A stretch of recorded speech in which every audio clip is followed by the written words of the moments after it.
नमस्कार, मैं हूं साक्षी ममगाई। शुरुआत इस समय के सबसे बड़े सवाल से। चुनाव में मिले घाव क्या भर पाएंगे चंपावत उपचुनाव? देखिए, सियासी नक्षत्र की नजर में तो ये इतना सरल नहीं, क्योंकि उत्तराखंड के सीएम पुष्कर सिंह धामी की जीत पर ग्रहण लगाने के लिए विपक्षी दल हरकत में आ गए हैं।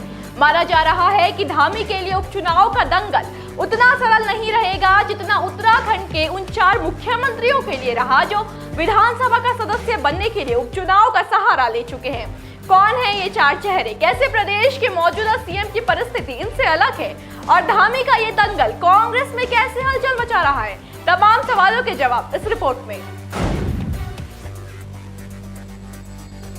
उत्तराखंड बनने के बाद से ही मुख्यमंत्रियों के उपचुनाव लड़ने की एक परंपरा सी चली आ रही है। इसी कड़ी में सीएम धामी से पहले 4 सीएम विधानसभा पहुंचने के लिए उपचुनाव लड़ चुके हैं। इनमें सबसे पहले हैं पंडित नारायण दत्त तिवारी।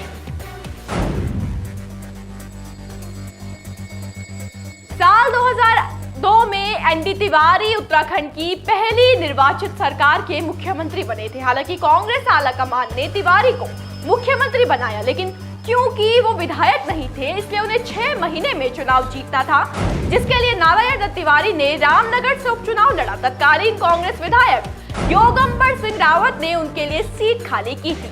75% से ज्यादा वोटों के साथ तिवारी ने जीत दर्ज की, जबकि भाजपा प्रत्याशी महज 2500 मत पर सिमट गए। बिल्कुल ऐसा ही इसके बाद देखने को मिला 2007 में मेजर जनरल बीसी खंडूरी के मामले में। 2007 के उत्तराखंड विधानसभा चुनाव में जब भाजपा ने अपनी सरकार बनाई थी तब बीसी खंडूरी को मुख्यमंत्री बनाया गया, पर क्योंकि तब बीसी खंडूरी गढ़वाल लोकसभा क्षेत्र से सांसद हुआ करते थे और उन्होंने विधानसभा चुनाव लड़ा ही नहीं था, तो उन्हें भी उपचुनाव से होकर गद्दी तक जाना था। फैसला लिया गया कि किसी भी तरह से धुमाकोट सीट से कांग्रेस विधायक टीपीएस रावत को अपने पाले में किया जाएगा। टीपीएस रावत को इस्तीफे के लिए मना लिया गया और नतीजा ये हुआ कि 14,000 वोटों से बेहद आसानी से सीएम खंडूरी कांग्रेस के सुरेंद्र सिंह नेगी से जीत गए। लेकिन किसे मालूम था कि उत्तराखंड में मुख्यमंत्रियों के उपचुनाव का सिलसिला बस शुरू ही हुआ था, क्योंकि पूर्व सीएम विजय बोगड़ा ने भी इसे जारी रखा।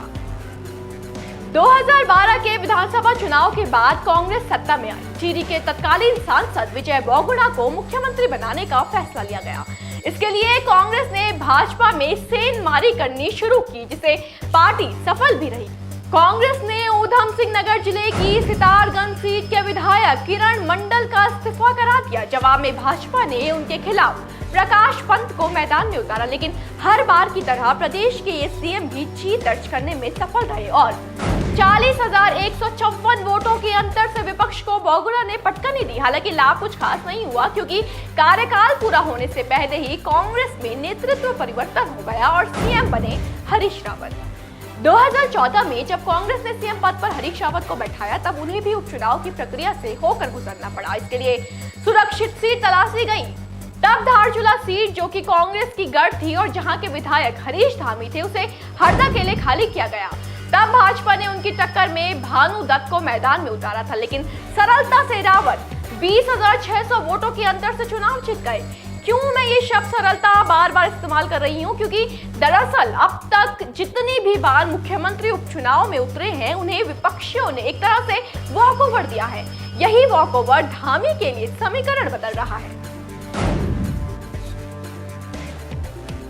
इसे ऐसे समझिए कि अब तक जितनी दफा सीएम उपचुनाव में उतरे, उनके विपक्ष ने सही मायनों में कभी उनके विरुद्ध कांटे की टक्कर लड़ी ही नहीं। प्रत्याशियों का प्रचार भी लगभग हर बार सुसरा। एक तरह से चुनाव सिर्फ औपचारिकता के लिए लड़ा गया, लेकिन सीएम पुष्कर सिंह धामी के मामले में ऐसा नहीं होगा।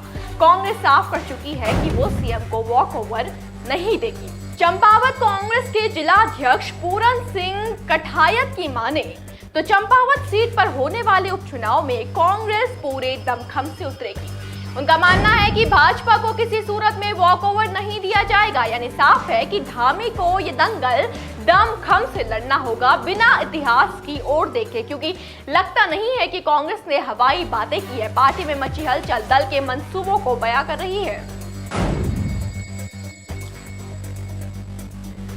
सीएम धामी के उपचुनाव ने सिर्फ भाजपा में नहीं बल्कि कांग्रेस में भी खलबली मचाई हुई है। दरअसल खबरें हैं कि अंदर घर कांग्रेस हाईकमान ने एक मजबूत चेहरे की तलाश के आदेश दे दिए हैं। वैसे ये थोड़ा सा दिलचस्प है कि अब तक चंपावत सीट से कांग्रेस के प्रत्याशी हेमेश खरकवाल लड़ते आए हैं और वो 2 बार जीत भी चुके हैं, लेकिन सुगबुगाहट कहती है कि आला कमान कुछ कारणों से उन्हें हटाकर उनसे भी काबिल नाम पर धामी के प्रतिद्वंदी के तौर पर मुहर लगा सकती है।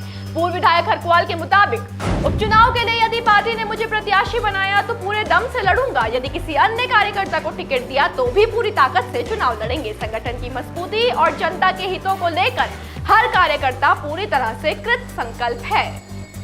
अब भैया, जिस तरह से कांग्रेस में अंदर घर एक प्रबल प्रत्याशी की तलाश जारी है, बावजूद इसके कि पहले से सीट पर उनका एक मजबूत चेहरा मौजूद है, इसे देखकर तो यही लगता है कि धामी के लिए ये उपचुनाव का दंगल सरल नहीं रहेगा और वॉकओवर वो तो भाजपा भूल ही जाए। कुल मिलाकर एक रोचक सियासी जंग प्रदेश में छिड़ने वाली है, जिससे जुड़ी हर खबर हम आप तक पहुंचाएंगे। बस बने रहे देवभूमि इनसाइडर के साथ। आज ही डाउनलोड करें देवभूमि इनसाइडर ऐप।